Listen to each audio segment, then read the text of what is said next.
Hi. Hi. Hello. Thank you for coming. My name is Robert Sands. I'm the Executive Director of Pamela Court Rose Institute and also the Project Director of our AmeriCorps program, which is called PRI Health Corps. And we are here today to celebrate not only Black History Month, but one of the pioneers of civil rights, Sarah Keys Evans.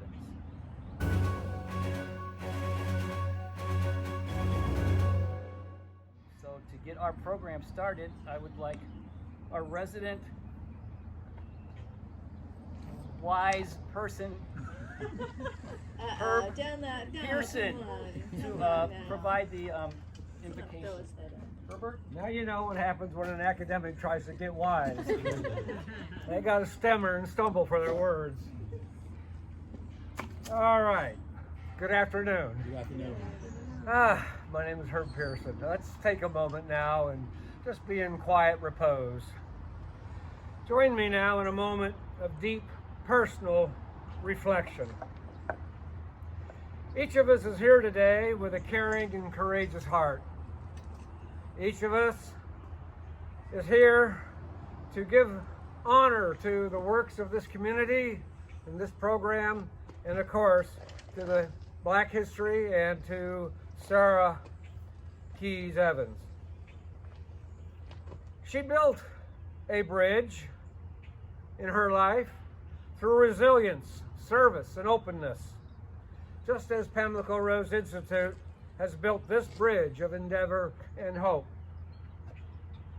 Let each of us now walk this bridge in our hearts every day as we also serve our communities, our veterans, and our country. And let our service be an affirmation of Sarah Keys Evans's endurance and hope. And in that honor, let us take a moment of just silence and think of how you are serving and how the community is benefited by your presence.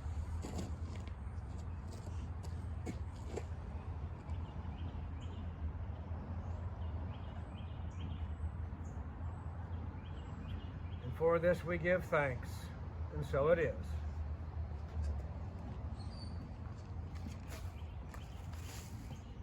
Which way you go?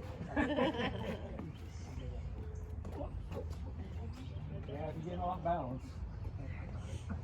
I know it doesn't work. Herb got it. Herb has always got it.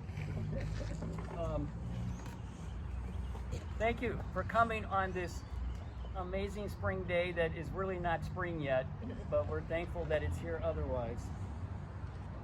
As I said, I'm Robert Sands and I'm the Executive Director here at this place that we lovingly call Rose Haven Center of Healing. Our mission is to promote resilience and wellness for women veterans, and we do this by using nature, creative expression, movement, and community as our foundational pillars for the programming that we do. Look around you. Seriously, look around you. And you can see these 4 pillars at work in the design of the gardens and the renovation of the house and barn. And I do hope that you have time to walk through the barn and also the house if you would care to see the progress that we've made and how we intend to utilize the center for the good of women veterans and our community. Also under this mission is our Public Health Corps, Public Health AmeriCorps. Our team builds wellness gardens that also utilize these pillars, and they grow fresh vegetables for at-risk populations.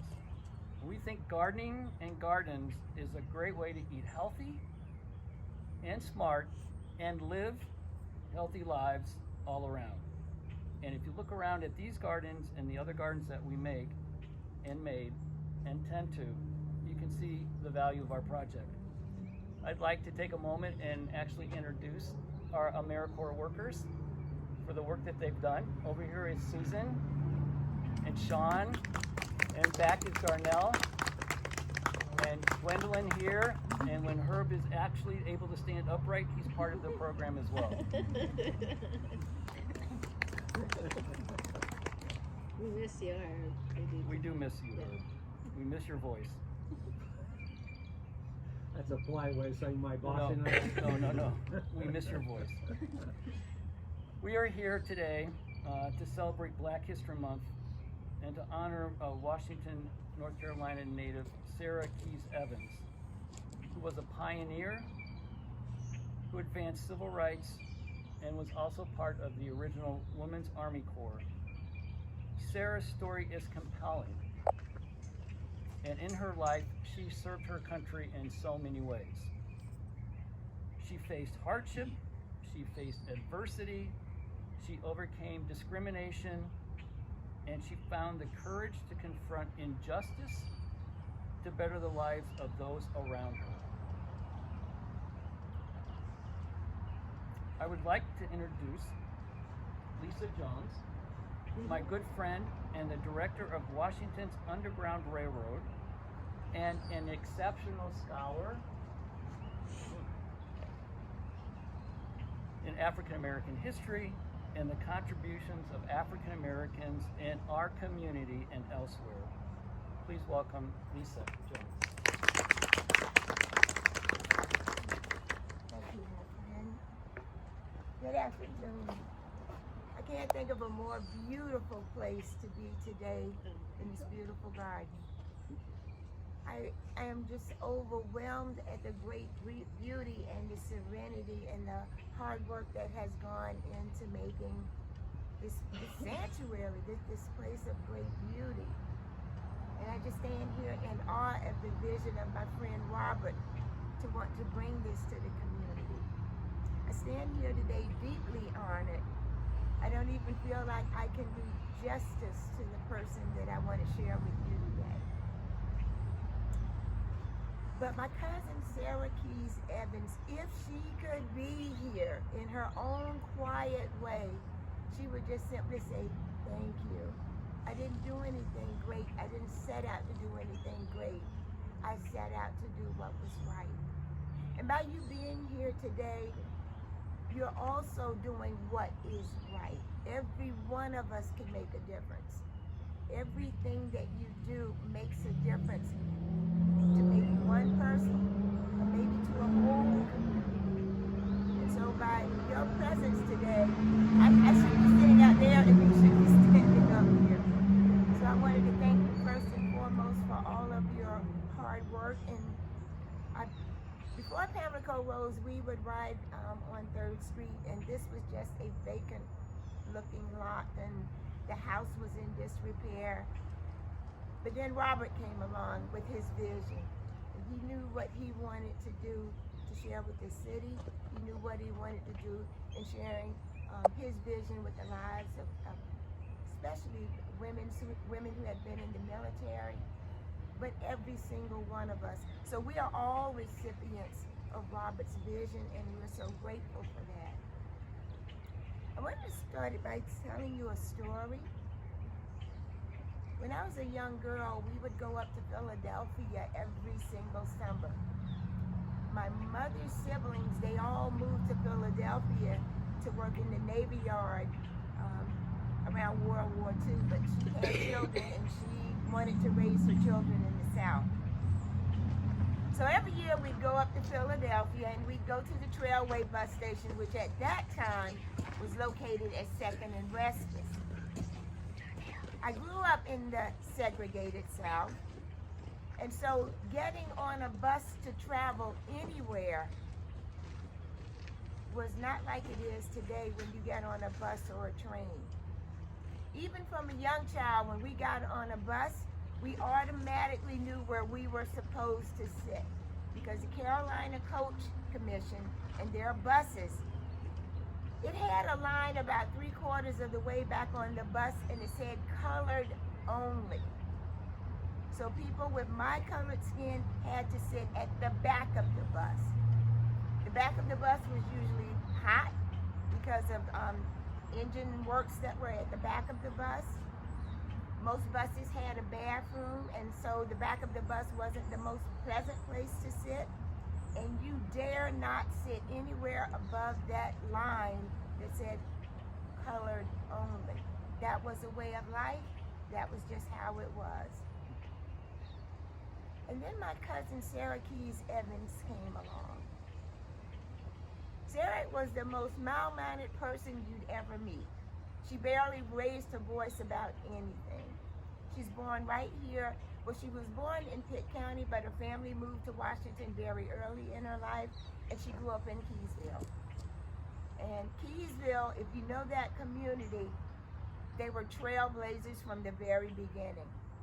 The person that settled Keysville in 1834 was a black man named Isaiah Keys, and he purchased that land in 1834 so that his free descendants could come there and live, and enslaved people could go there and live.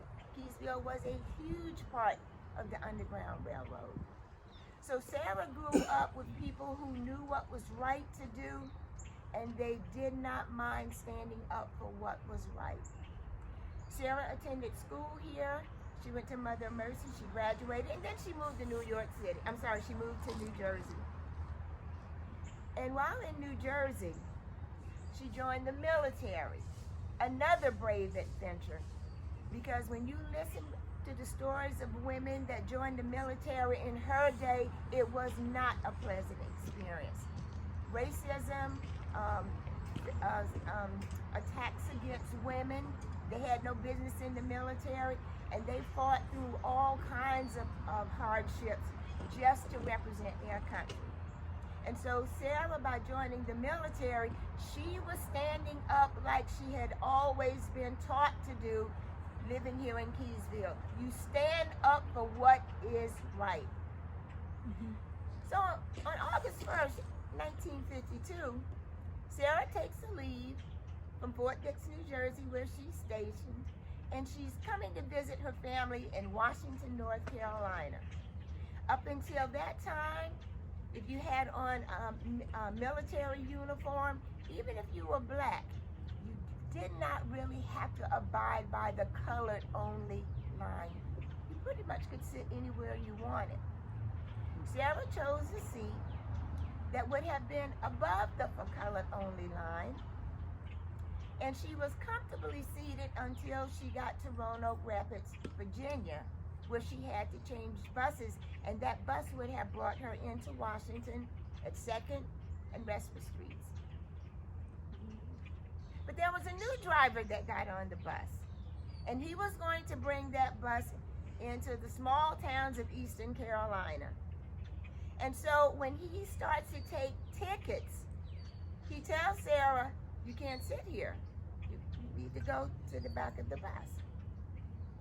Sarah thought for a while, and no, because there was a white soldier in his uniform, and he wanted that seat, and he felt like he was entitled to that seat. And he would have been if someone was not sitting there. Sarah feels like, I am willing to lay my life down for this country just like you. I am not getting up. She was asked again to relinquish her seat, and she refused to do so. So the bus driver, he asked everyone to get off the bus except for Sarah. And at that point, he called the police. He goes into the bus station, he calls the police, because this uppity black woman will not give up her seat. The police come, they arrest Sarah, and she's put in jail overnight in Roanoke Rapids, North Carolina. She can't even believe this is happening to her. And she's trying to figure out, well, what did I do wrong? What did I do wrong? Well, the wrong she done was stand up for what was right. Again, she's arrested. She spends the night in jail. And you should have seen the condition of this jail. She dared not lay down on the cot because it was absolutely filthy. She stayed awake all night long, crying and praying. She's allowed to make a phone call. She's released the next day, but she has to return to Roanoke Rapids to answer for the charges of why she was put in jail in the first place. I'll abbreviate the story for you. Her parents are wondering what's taking Sarah so long, because what should have been no more than a 3-hour trip has turned into a 24-hour marathon, and they do not know where Sarah is. She calls him. She's allowed to leave. She gets on the bus, and the bus puts her off at 2nd and Respite Street where the old Carolina Trailways bus station was. Father comes to get her. She tells her father the story. She's humiliated. She's hurt. She's in despair. And she chooses not really to do anything with this. But her father and a loving community says, Sarah, you have to stand up for your rights. Well, what happened was, and as the young folks say, well, what happened then was, there was a lawyer from Howard University, W. Roundtree, that had heard her case. And she and 2 other lawyers decided they are going to represent Sarah. Because now there needs to be a case brought before the North Carolina Interstate Commerce Commission, because you should be allowed to sit anywhere on the bus that you want to sit. Well, the first hearing, the Interstate Commerce Commission decided blacks need to sit at the end of the bus. She lost her case. But they tried it again. And this time, people that you know their names, Robert Kennedy, he said something on her behalf. Adam Clayton Powell of New York, he said something on her behalf. They take it back to court. And long story short, on November 24th, 1955, because it took 3 years for this case to work its way through the courts, Sarah wins her case. There is now a law in this country, you cannot discriminate on interstate buses. A bus that's leaving one state going to another, you cannot discriminate. People are allowed to sit wherever they want to sit. And the victory would have ended there, except it was picked up in Montgomery, Alabama. Rosa and Raymond Parks were members of the NAACP, and they had watched the Sarah Keys Evans case for the 3 years that it was back and forth in the courts.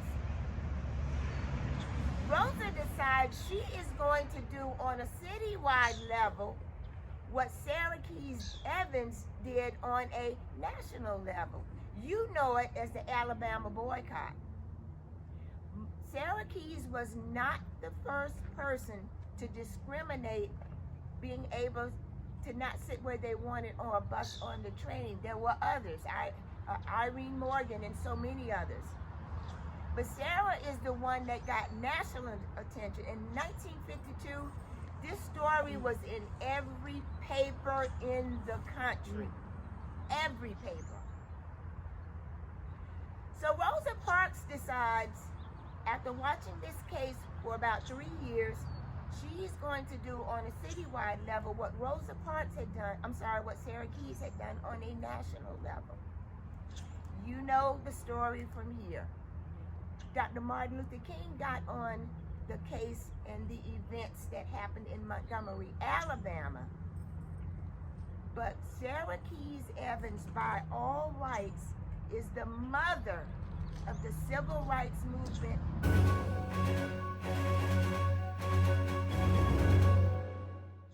The modern civil rights movement in this country.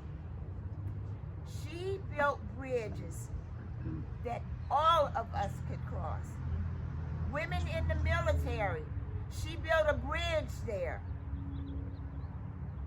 For people not being able to travel and have equal seating on buses and trains, she built a bridge there. She built a bridge in history. She built a bridge in this town. And to be able to dedicate this bridge to her is a total honor. You have no idea the honor that having this bridge built and named after Sarah Keys Evans means, not only to the black community, but to the community everywhere. She built a bridge. My friend Robert has built a bridge. And every single one of you have built a bridge. And the idea of building bridges is to bring people across waters that are too deep to traverse, or waters that are not safe to cross, or turbulent waters. She built a bridge for every single one of those. Robert has built a bridge for every single one of you. I'm sorry, for one of those. And now every single one of you have built bridges for other people to cross. And so thinking about Sarah Keys Evans, the nation may not know your name. The nation may not know about Robert. But that does not matter in the annals of time and in the lives that you touch. So I thank you for being here today. I thank you for celebrating this wonderful event. I thank you all for the work you have done.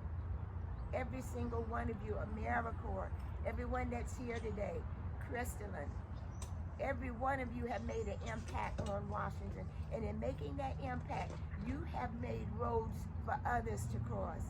Keep up the good work, not only in the name of Sarah Keys Evans, but in your own name, because you will leave a legacy as well. Thank you.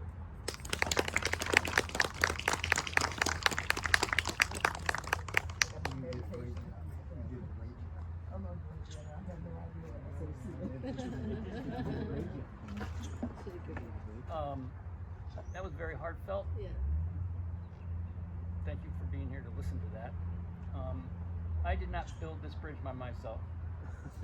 If I did, it wouldn't be in the condition it is today. I would like to point out that Cameron Bunch is the final architect of this bridge and spent the most time on creating this bridge over turbulent waters and connecting people together. Every one of the AmeriCorps team members here today had a part in building that bridge. So,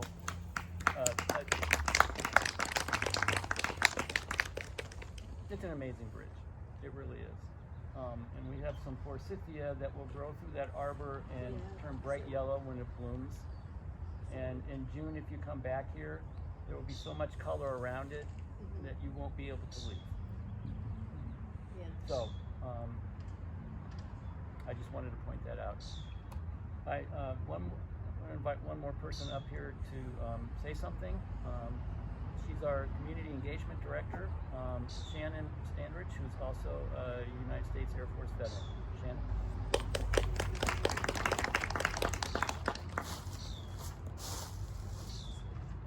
It's very hard to follow everything that was just spoken, but as a woman veteran, I know Gwen's also a woman veteran, we know and understand we've had a lot of pioneers before us for the military, just as women in general, and for us to be able to be here in Washington, North Carolina, and to have such history and to have such an amazing person who conquered and accomplished so much for women is it's just I don't even know the word. It's hard to gather because what a small place, and how are we here? And look, at the sound of freedom, We're getting there. it could be piloted by a woman. It's hard to say. But what I did want to say, you know, if you've been in the military, we're all about service, honor, and integrity. And for her to have the power to stand up, even when other people thought she was going against service, honor, and integrity, what she was actually doing was the absolute right thing. And a lot of us have to face in our day-to-day or in the military for standing up for yourself or for people who don't have the voice. So the strength that it takes to make that move, especially in those unimaginable times when it was truly life and death, and then to be a woman on top of that, to know her, and I had no idea it was your cousin, is even more. So getting to have this bridge, something that we can look at, and as they said, and like we said before, this whole garden is a metaphor for life. All of our paths, and Bridgeway's the tree of life, and then to have this bridge is just amazing. And I think Rob for giving Washington, North Carolina the opportunity to come and discover all the history and all of the amazing things that our women veterans can accomplish, and as well as from the community like Chrislyn and for supporting us as a whole. That's our whole idea, is to just bring everybody together to appreciate and be a voice for those who may not have had one. So thank y'all for coming. Thank you, Chrislyn, for always supporting us and spreading our good word. And thank y'all for coming out. It is a very perfect springy day. So I'm glad to be here, and thanks for the time. So today we are dedicating the Sarah Keys Evans Bridge of Endurance. So thank you. So I trust for you to walk across our bridge and trust our bridge at the same time. Trust the bridge. Trust the bridge. So thank you again for coming. There's some treats in the barn, courtesy of Carry Out by Chrislyn. And it's such a gorgeous day. Why go back to wherever you need to go, right? Yeah, right. Just take a walk. Take a stroll. So thank you again for coming. Thank you.